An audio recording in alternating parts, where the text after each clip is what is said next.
Hey y'all, welcome to Voices of the Body, the podcast. My name is Ashley Lane and I will be your guide as you build awareness of your body's voice. This episode, we're talking about the power in your no. If we can be honest though, some of our yeses have brought us into some very unhealthy spaces with some very unhealthy people that we're still healing from, and that's okay. The lessons have been learned, and now we are learning that there is power in our no. So prepare your mind, your body, and your soul as we get into this episode.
Soundstripe.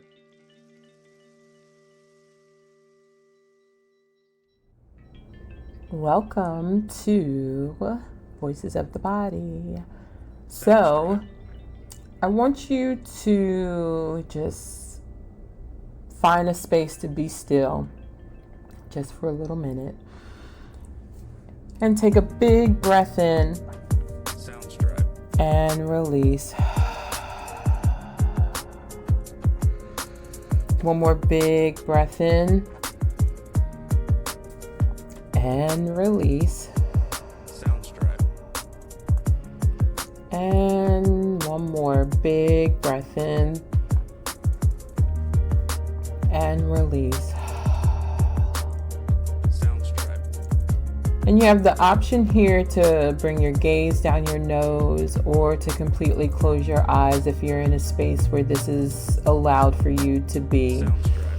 If not, you can keep your eyes open and just allow your gaze to just follow my voice and follow the words.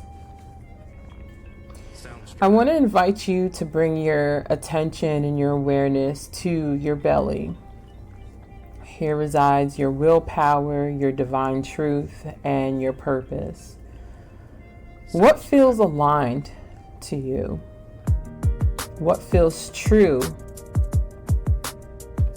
Ask yourself the question, who am I? Do the things I say yes to align with this space in my body? What do I feel in this space in my body when I say no? So take a big breath in and release. One more big breath in and release. And one more big breath in and release. And now bring your attention and your awareness to your throat area. Your throat is connected to your hearing. When you speak your truth, where do you feel it in your body? What does it feel like in your body when you're speaking your truth? What does your voice feel and sound like when you're speaking your truth? What does your voice feel and sound like when you say no? When you say yes to the things that align with your true self, what does that feel like in your body? And allow yourself to take another set of breath, big inhale, and exhale. One more big inhale and exhale. And last one, big inhale and exhale. And just affirm yourself here in this space. I love and accept myself. I am open, clear, and honest in my communication. I feel my own power. I have the strength to let my no be no and my yes be yes.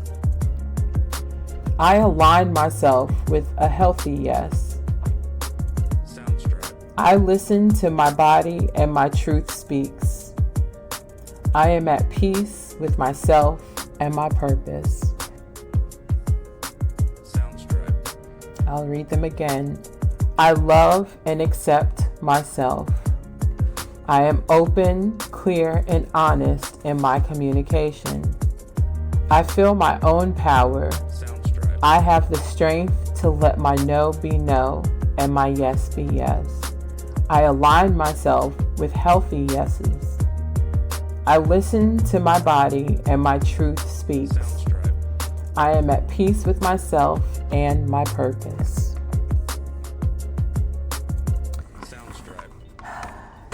And welcome as we move into our topic for today. So, allow me to reintroduce myself. My name is Ashley Elaine, and I am a recovering people pleaser. People pleasing is the devil. If that wasn't straightforward and direct. People pleasing is so unhealthy. It allows you to stay in codependent relationships. And allows you to stay in spaces where you are constantly burnt out. You are constantly spinning your wheels. You have no space or time or energy for yourself. You have no space and time and energy for the things that you are called to do, right? The things that you're supposed to do. The more you are unaware of being a people pleaser, the deeper you sink into being the yes woman, yes man for everybody. Everybody. It could be at work, it could be in your family, it could be in your friend circle, it could be with strangers. Like you just want to say yes to everybody. Also, I believe that somewhere within like people pleasing, there's like a savior complex, right?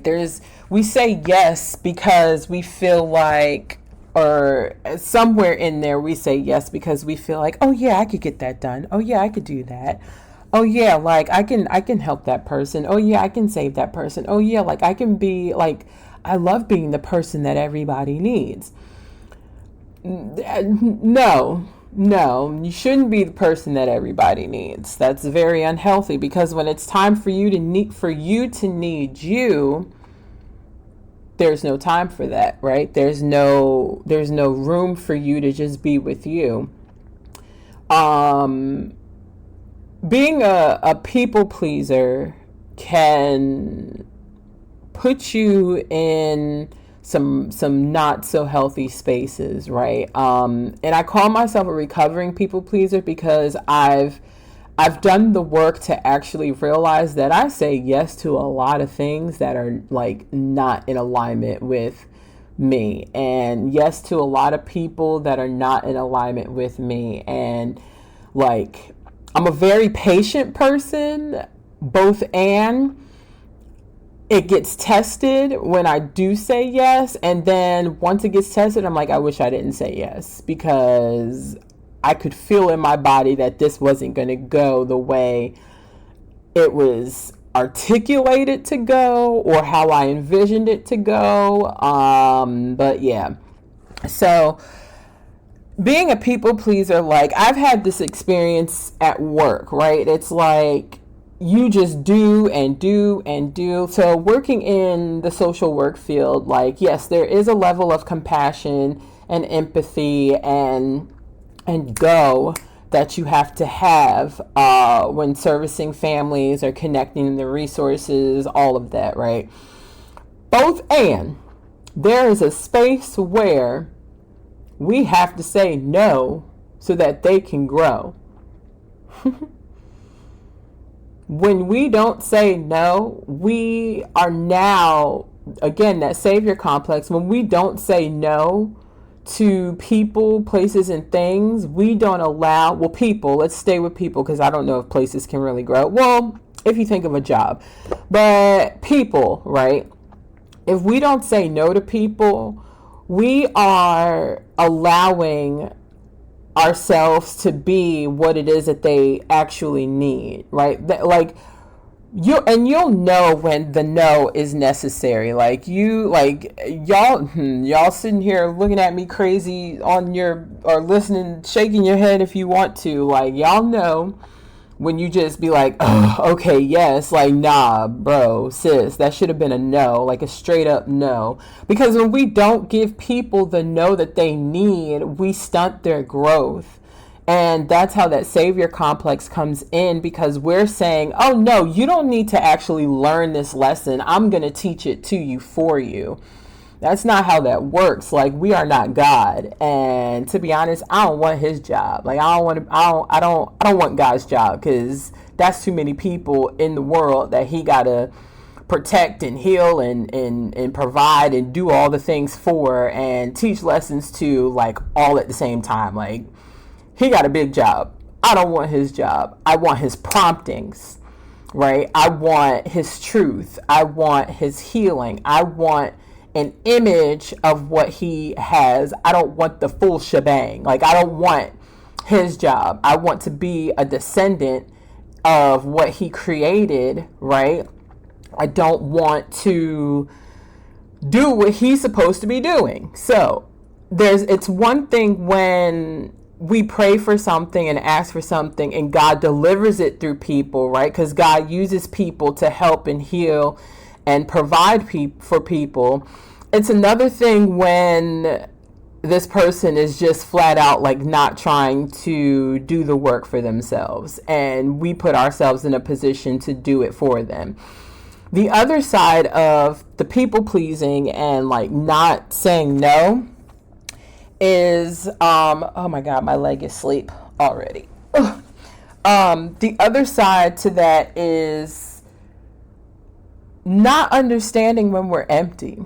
I said it in an episode before that, you know, like if your car, the oil is low in your car and it's just like, oh, I'm going to keep driving. No, like it's the equivalent to just saying yes and yes and yes and yes to all these things that are depleting you and not leaving room for yourself. Like somebody that works Monday, Tuesday, Wednesday, Thursday, Friday, Saturday, Sunday. What day do you have for yourself to rest?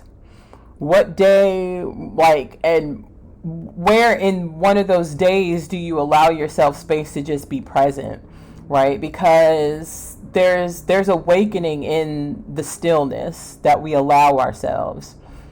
There's space, like the space that we allow ourselves to be still, to be quiet, and to rest. That's when downloads are happening. That's when we're able to really hear and see and understand. So if you're in this like constant cycle of no sleep, team no sleep, or yes, I'm gonna say yes to this and yes to that and yes to this and yes to that. Even I was having this conversation with my homegirl D the other day, right? Just coming to this space of yes, I need money. I also need rest. If I don't rest, I'm not going to have the functionality of my limbs and my body and my energy to make money. So I'm going to rest and trust that God is going to bring me what I need in the form of in the form of how he needs me to make it, right? Because we can work and say yes to all these opportunities, say yes to all these people, say yes to all these places, are they fulfilling you? Are they fulfilling your soul? Are they fulfilling your truth? Are they fulfilling what you're divinely connected to accomplishing and pursuing and doing? Right? Are they depleting you? Are the favors that you keep saying yes to people, are they, and not saying that we have to get something out of every single thing that we do for somebody, there should be some type of fulfillment and joy in doing it, right? Joy is everlasting. Like, happiness is attached to what's happening, right? When you're not happy, do you still have joy? So it's like, I'm happy doing this podcast. I'm also joyful doing it, right? There might be days where I'm just like, oh, I got like 100 million things to do. I know I need to get it done. I want to deliver. I enjoy doing it. Joy, right? I still do it because I enjoy it. Enjoy. I do everything in joy. Instead of ENJOY, IN joy, right? If there's no joy in you helping and serving and all these yeses that you're giving out, why are you doing it? Savior complex. Savior complex. We have to also remember that, like, as we continue this awareness journey, aka healing journey, there's going to be spaces where something from our childhood is still attached to us. So trying to, like, there's spaces where we say yes to try and get attention, to try and get likes, to try and get people to say, oh yeah, they helped me. And like, the one thing I can't stand is when people like give money to the homeless and like record themselves doing it. It's like, are you, and then post it on social media. It's like, so did you do this for clout, or did you do this because you enjoy doing it, because you are a servant of God? Like, everything that we do doesn't have to be broadcasted. So why was your yes in recording this? Right, I can see if it was like a big event that was taking place, and it was like, yeah, we made all these meals and packed them and like put them together with care packages, self hygiene packages, and went out into the community and like delivered them to like 500 people. Like, that's big, that's huge. Like, that's something that's needed on record, because the community needs to know that they're taken care of, and that organization, if not that one, another one will do something similar, something the same. Like, they'll be taken care of, they'll get what they need, right? And that's scripture. When you lend to the poor, you're giving back to God. So he don't say nothing in there about recording what you're doing to that one homeless person on the street that you just gave $20 to. Like, stuff like that is kind of like, savior complex. You want likes. We get it, right? What do you do when nobody is watching? Right? Because when you think about who you are when nobody is watching, that in turn shows what people what people see you say no to. What you do when nobody is watching shows, when people are watching, what you say no to and what you say yes to, right? Your moral compass should be the same when nobody's watching and when people are watching. Point blank, period. So one thing, like, he's not my husband anymore. So one thing that my spouse does or did that I enjoy doing still is give money to kids when we're out and about. And I love doing that because I love kids. I loved seeing him do this because it wasn't broadcasted. It wasn't being done to say, hey, look what I can do. Look at my heart. It's like, nah, like, you're actually doing this because you enjoy doing it. Like, and I've adopted that because I enjoy doing it. Like, I already love kids, right? I already love, like, I sitting there in the store playing peekaboo with them and making them laugh and, like, getting their attention, making healthy eye contact with them and talking to them, right? And that is, like, just another extra thing that I enjoy doing. Because to see kids get money, like, they think they're the richest thing ever. They, like, to give a kid $1, they think they just hit the lotto. When really you can't even go to the dollar store now and spend that on anything because everything's $1.25. Both and, right? Just the matter of doing something that I enjoy that gives back to something bigger than me, right? That's the difference between what your yes is and what your no is. Are you taking yourself out of the equation, right? Joy, like I said, joy is everlasting. God is everlasting. So when we're giving, when we're saying yes to things, we're saying yes to things that are going to be everlasting, right? What we need and want are never going to be in the same, are going to be in two different places.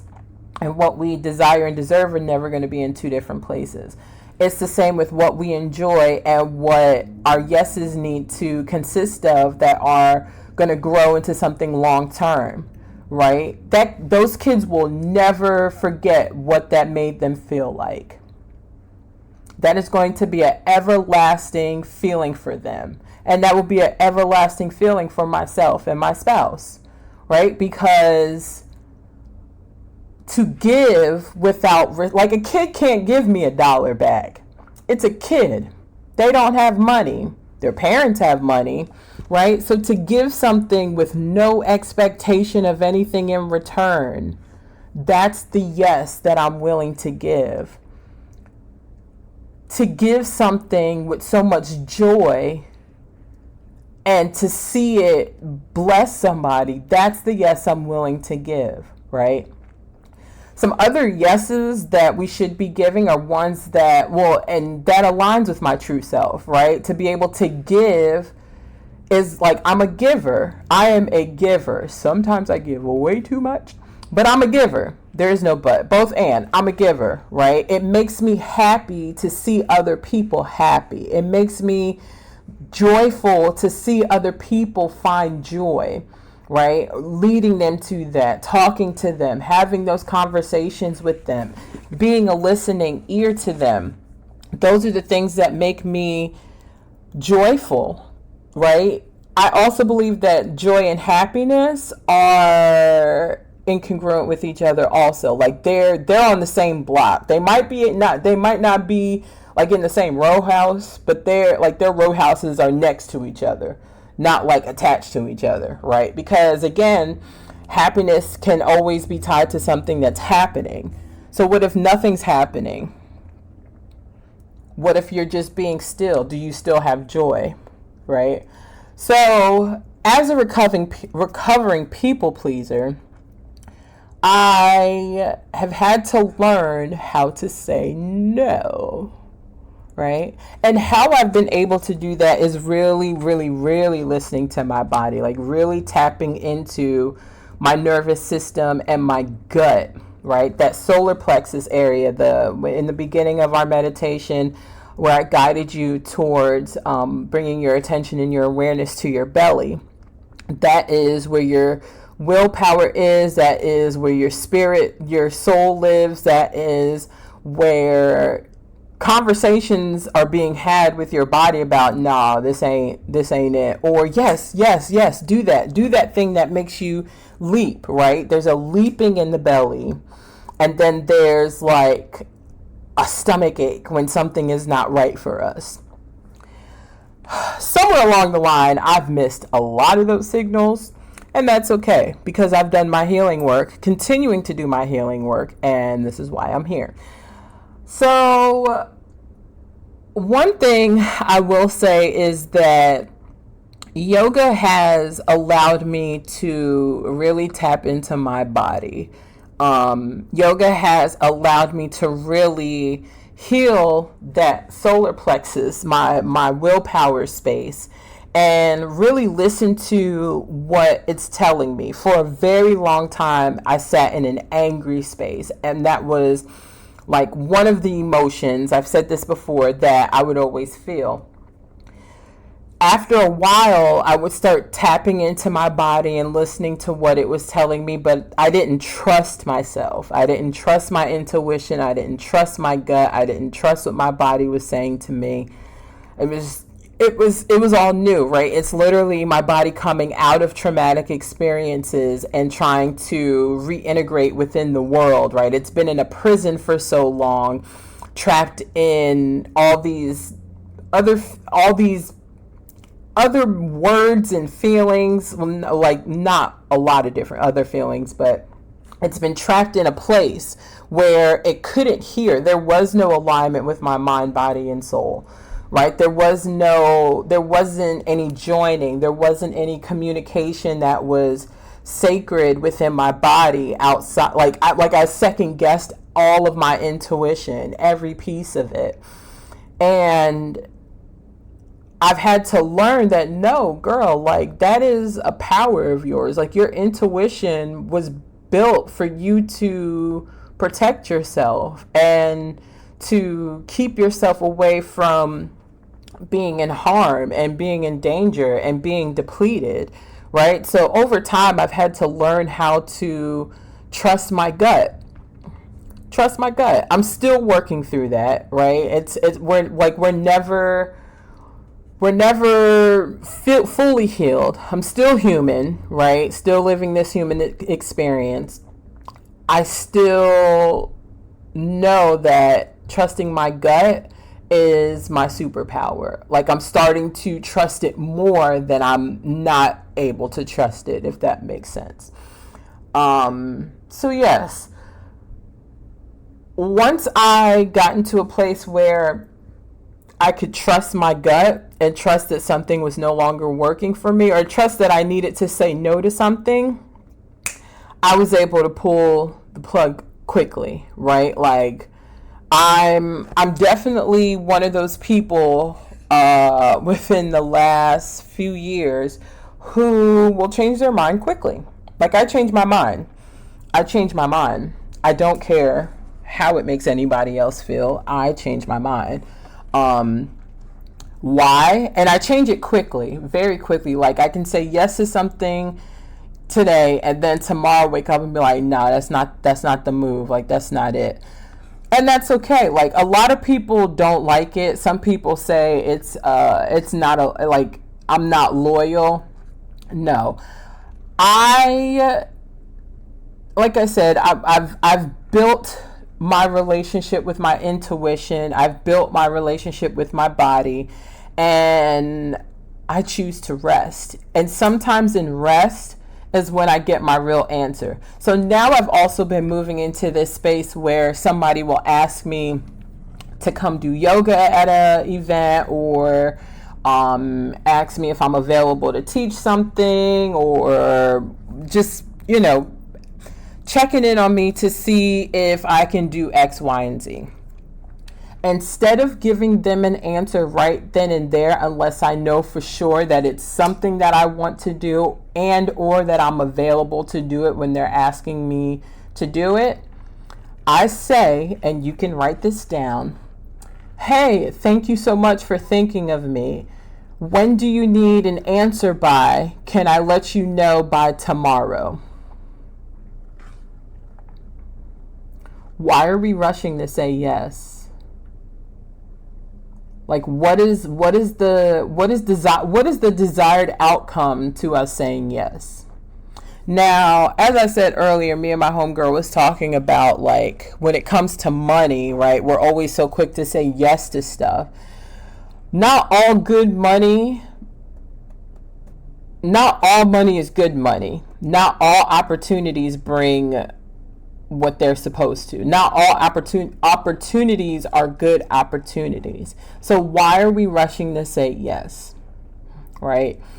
And like I said, unless it completely and wholeheartedly aligns with your truth, your calling, your passion, your desires, like all of that, right? Because if we're constantly operating out of need, we're always going to say yes to things even when they don't feel good, even when they don't feel right, even when they're harming, right? If we're constantly operating out of need, the only place we should be operating out of need is rest. Because we can't really do anything else if we don't do that, right? The only place we should be operating out of is the need to be still. Because you can't really hear anything and feel what you need to if you don't give yourself the space to be still, right? So ask yourself that question. Why do I say yes so quickly? What have you said yes to that now you're like, this was not the move. I shouldn't have said yes. Right? And call me what you want to, but that includes like stuff from family, stuff from friends, events, vacations, like all those things. Like, what is it like why are we so quick to say yes to everything? Listen, the minute I started saying no, people thought something was wrong with me. They were like, oh, are you having a bad day? I'm actually having a wonderful day. I'm just going to say no to this because I don't think this is what I need to be doing. This doesn't align with my values. This takes away from me preserving my energy. So yes, I'm having a wonderful day. I'm having an even more wonderful day because I've discovered that I can say no, right? It's like the toddlers. Oh my God. Toddlers, they're like, I feel like the first word they're ready to just start saying out loud, like from the womb. Like I feel like once a child is in the womb, they are ready and prepared to tell us no, like with no explanation. That's the other thing, like with no explanation. So babies are like, they're ready to. I just feel it on. Spirit is with me on this. I just feel it that babies from the womb are ready to just start telling people no. They're just ready. They're just ready. And I believe that's where the disconnection begins, right? Because with toddlers, we're trying to get them to do something we want them to do when really they have no concept of even what that is. They want to explore and play the way that they want to. And when we try to make them do something different, they say no. Why are we forcing them to do something different? They're exploring, they're playing. They're trying to see the texture of the food and what happens if I throw it. Now we can tell them that we don't, throwing food is not okay. We have to eat it, right? As a parent, you should be prepared to hear the word no a lot and to have food all over the place because they explore. I say this now, but I swear to you, when I have more kids, the first piece of food that gets launched across the room. Well, let me take that back, because my first child, he didn't throw food. Praise God Almighty. He was not a food thrower. He was not drawing on the walls. His no was strong, though. I allowed him to say no. I allowed him to be that child, to say no, right? Because we forget that children are little humans. They have personality just like we do as adults. They have characters, like they have characteristics that we have as adults. So them saying no to you, trying to get them to like do something that they don't really want to do in that moment. Like if they're playing with the blocks, let them play with the blocks. They're discovering, they're trying to figure something out. You probably caught them in mid brain discovery or something, and they're like, no. They just don't have the rest of the language and articulation to say, I'm in the middle of something. I'm in the middle of playing, right? That's a whole nother conversation on parental awareness. Whole other conversation. Yeah, but I'm convinced that babies are like the minute they're formed in the womb, they're like, yeah, we get to say no. We get to come out and say no to everybody. So yeah, another part of that is when you start saying no, you really don't have to give an explanation. Like, one thing I value is that no is a whole sentence by itself. And I've had to move away from that. So I'm working on, like, when I'm asking for help, which I hate asking for help.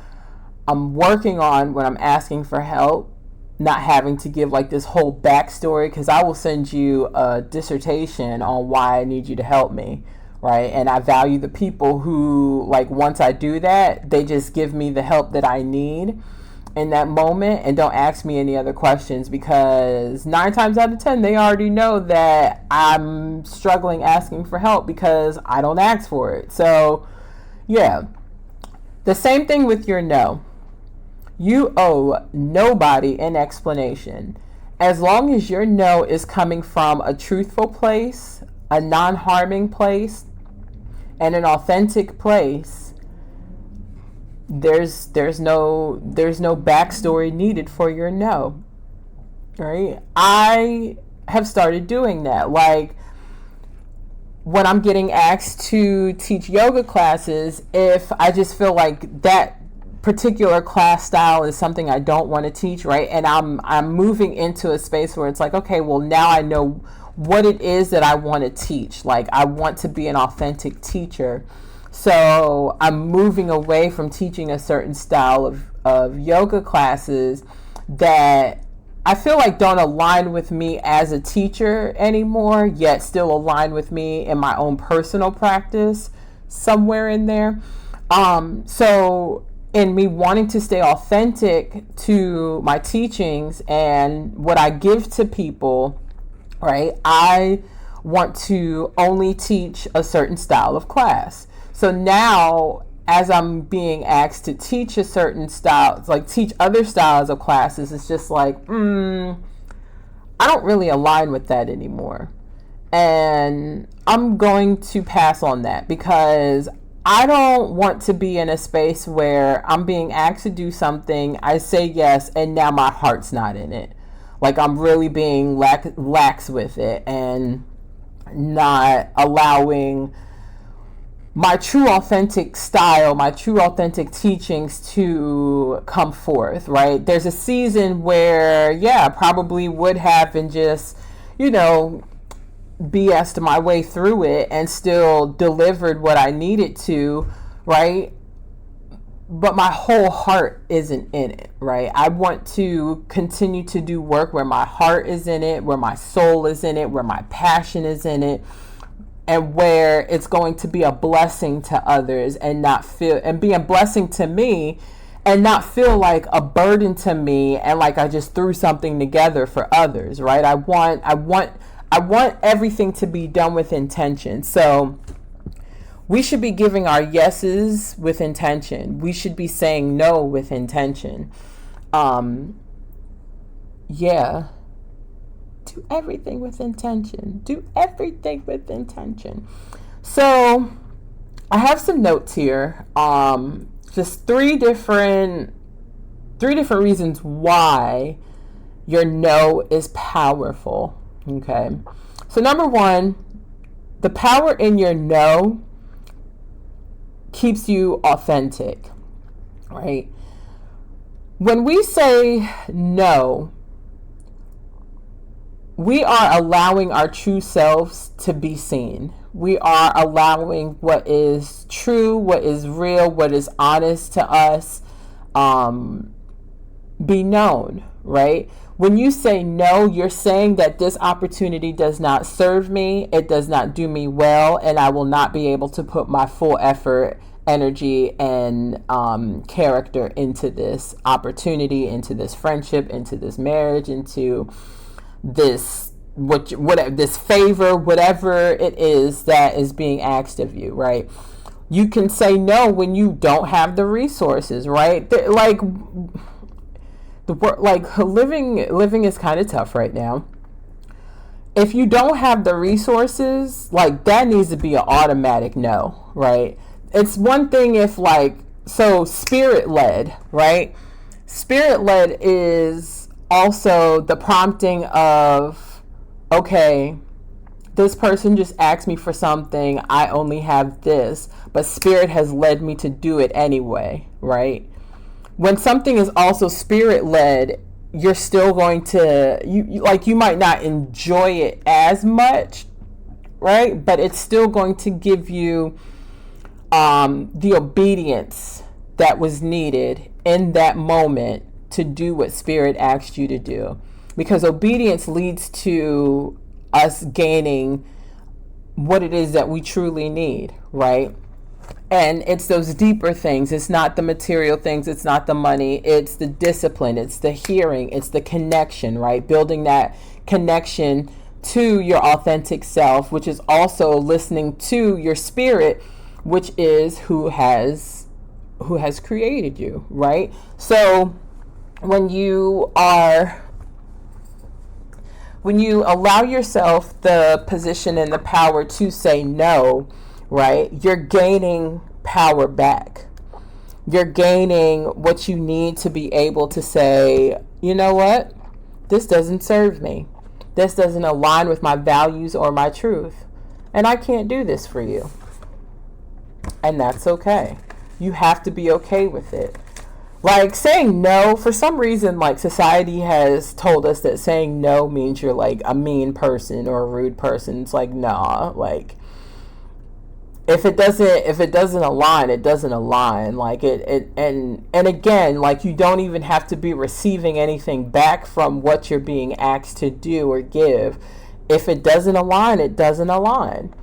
Keep yourself authentic. Stay true to what your body is telling you. Stay true to what your soul, your gut is telling you. All right. Number 2, it makes room for your yeses.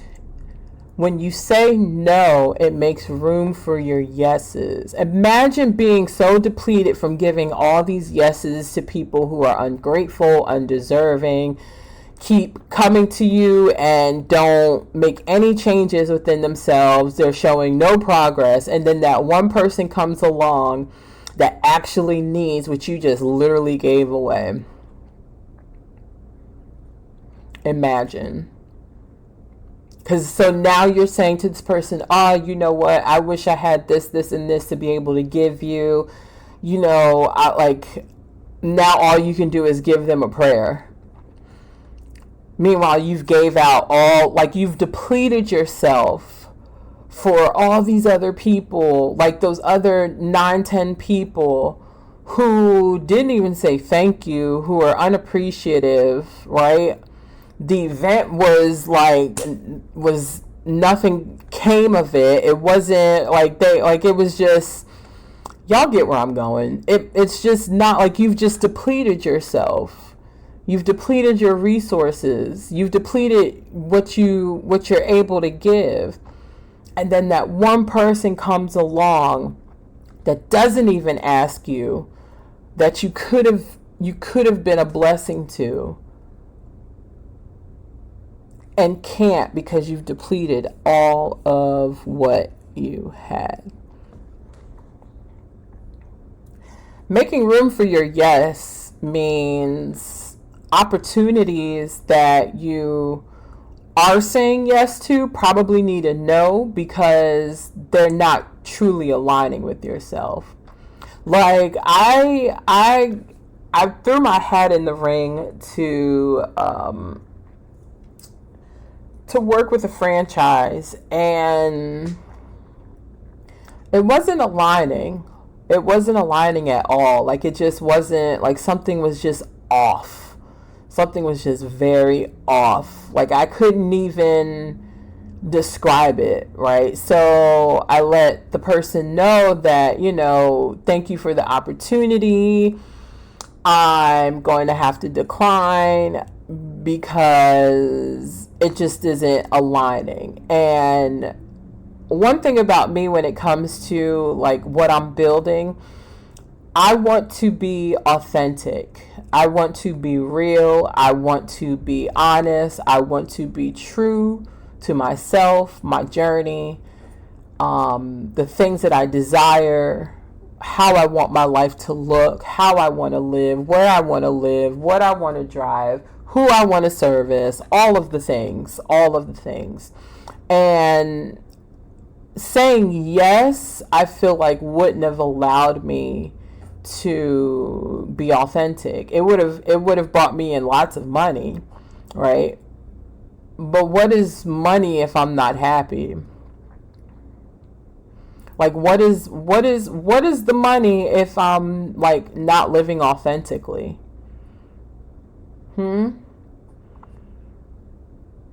Like gaining the whole world to lose thyself? I don't want to lose myself. I fought too hard to find myself, right? At least find my high, like this version of me that I'm at now. Like literally in this moment, I've literal blood, sweat, and tears to get to this woman. This woman that you are listening to. So why would I sell my soul for what? Make mad money for what if it's not in alignment with what I'm actually called to? Like, I'm called to do yoga. I'm called to be a guide. I'm called to having a studio. I'm called to all the things, right? That doesn't mean that this particular opportunity was going to also allow me to enjoy it and do it in joy, right? Because the last thing I want is for yoga to become a job to where now I'm just like teaching 50 million classes a week and now I'm no longer enjoying it. So that's also the reason why y'all don't really see me teaching much. I rather do workshops. I rather do like sessions, like, because it's like a lot, like the populations I'm trying to reach, they don't understand yoga.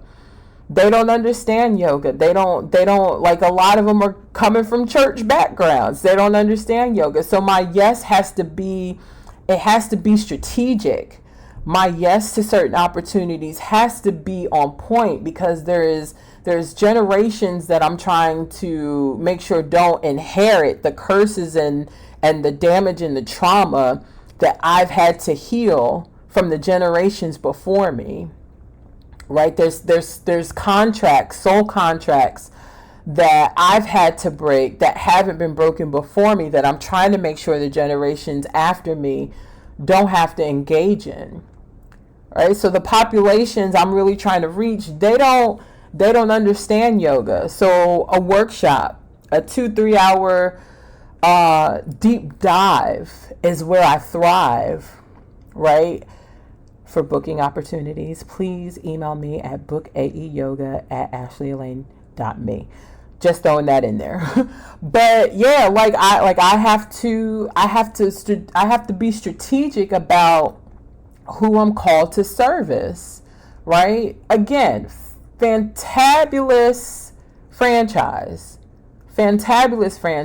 There's not one bad thing I can say about them. I love them to pieces. They are my first forever yoga family. Both and. Who they service is not who I'm called to service.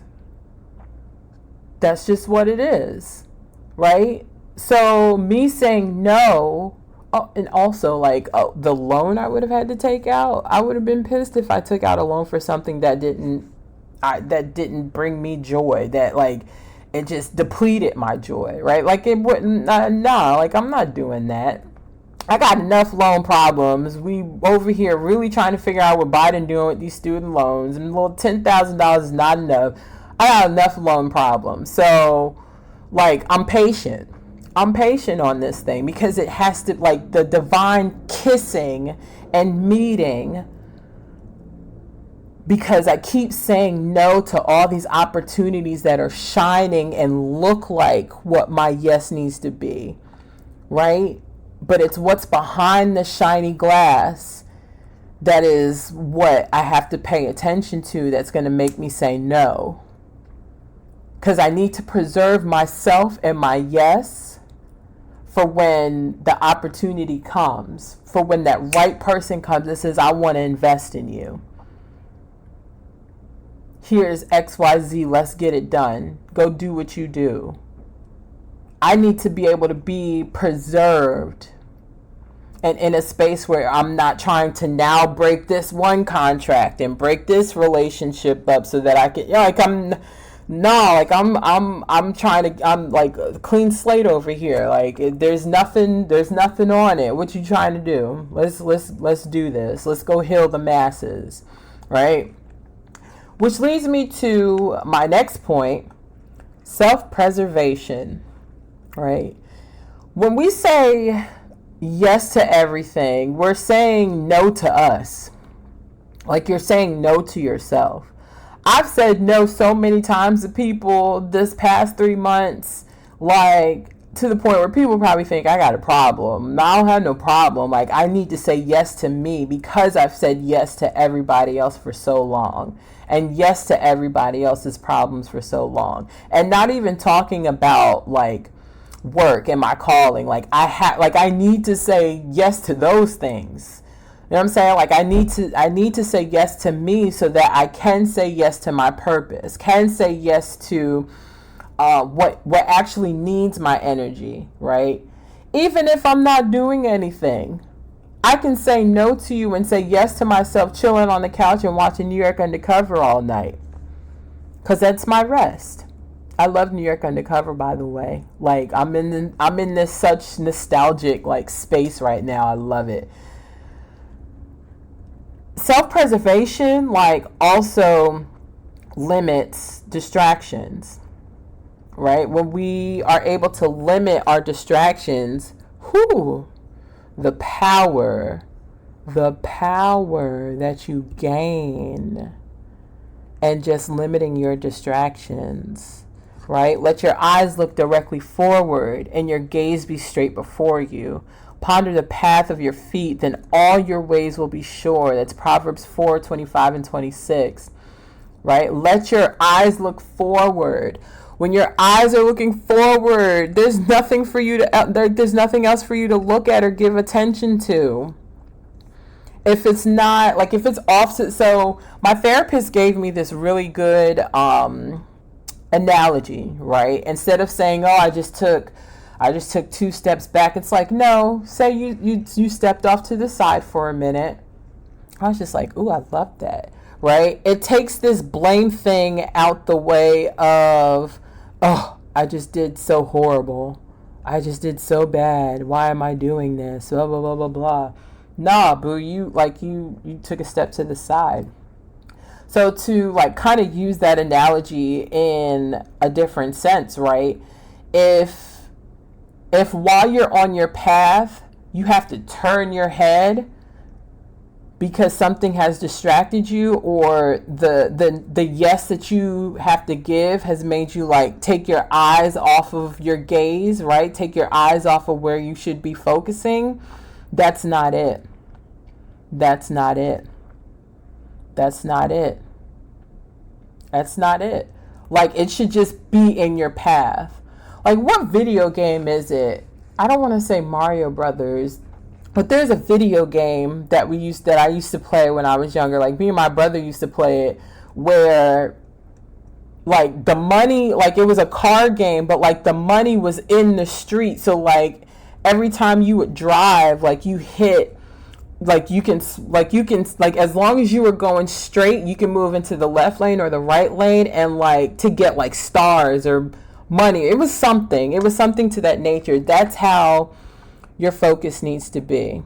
That's how it should be for you. Like that's just how it all should be, right? You should like saying no limits your distractions. It keeps you focused. Now, if the thing that you're potentially wanting to say yes to is in divine alignment with your path, absolutely, right? You still want to count that cost of your energy, your time, your creativity, your commitment. Because to all my creators out there, nobody wants to create something that's not in alignment with them. Like at that point, you're probably not even going to create it. Right. Sometimes when I'm building stuff or creating something, the first thing I do is go to Canva and say, okay, what does this look like in color? And if what I can see in my head comes out in color in like a graphic, oh baby, we're going in. There's something behind that, right? Let your yes be your yes, and let your no be your no. When you say yes to God, you're saying yes to what is divinely for you. When you say yes to the things that are for you, that align with you, that feel good in your body, right? You're saying yes to God. You're saying yes to you. You're saying yes to your purpose. You're saying yes to the greater good, right? So, yeah, remember your no is powerful. It's okay to say no. The only person that needs your yes on a day-to-day basis is you. You should be saying yes to you first and foremost before anybody else. Before anybody else. Yes to you, to explore, to be adventurous, to dive into the things that bring you into joy. Right? Yes to the things that align you with your purpose and your calling and your creativity, your divine character, all the things, all the things. So remember, there's power in your no, and it's okay for you to say no with no explanation. Thank you for tapping in with me on this episode of Voices of the Body. I love you for free. Namaste.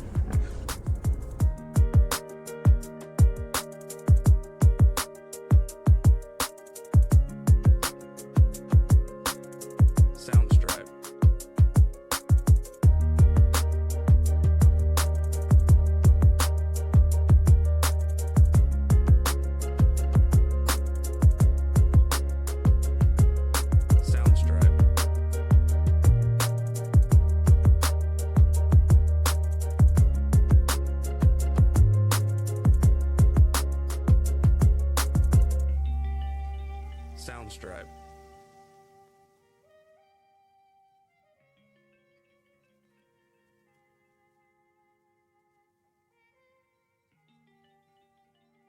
Soundstripe.